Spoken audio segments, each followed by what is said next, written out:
Hello, I'm Davy Franken and I'm the Mission Director for the VS22 launch campaign.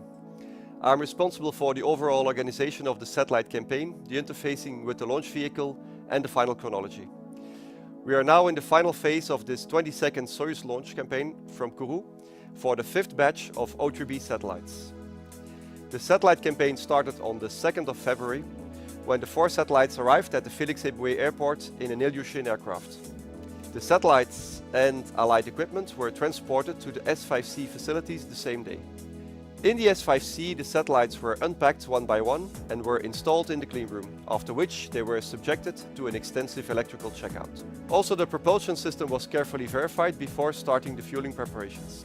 On the 19th of February, the first satellite was transferred to the S5B fueling hall. After finalization of the fueling preparations, the satellite was filled with hydrazine, then pressurized and finally integrated on a dedicated dispenser. The next 3 satellites followed the same process in the following weeks. The stack with the 4 satellites was finalized on the 14th of March.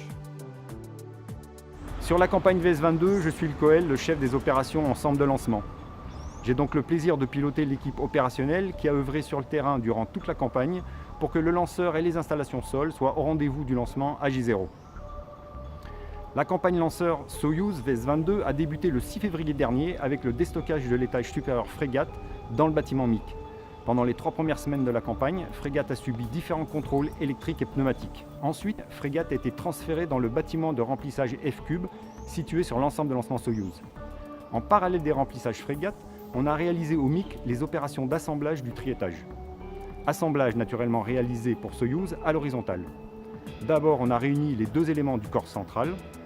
Ensuite, on a assemblé autour du corps central les 4 boosters qui donnent au lanceur Soyuz sa silhouette particulière très aérodynamique. Enfin, on a assemblé sur le corps central le 3e étage. Cette dernière jonction se repère facilement par la présence du treillis. Après son assemblage, le triétage a subi à son tour différents tests fonctionnels, électriques et pneumatiques.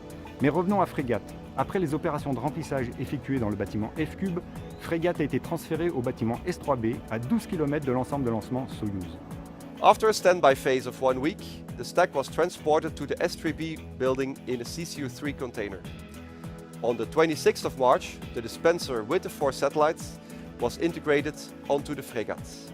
The day after, the clients performed their internal dress rehearsal and the final functional verifications before the encapsulation. The fairing was integrated on the 28th of March, which completed the upper composites. J-3 est la première des 4 journées de la phase de chronologie. Au cours de cette journée, on transfère le triétage et le composite supérieur en zone de lancement. Tôt le matin, le triétage est amené puis verticalisé sur le pas de tir grâce au chariot auto-érecteur. L'après-midi, c'est le composite supérieur qui rejoint la zone de lancement Soyuz après un trajet de près d'1h30 au départ du S3B. En début de soirée, le composite supérieur est hissé dans le portique à 27 mètres du sol pour être ensuite assemblé sur le triétage. With the Soyuz launcher completely integrated, today and tomorrow we will hold the general dress rehearsal with the launcher, the launch base and the satellites in the loop.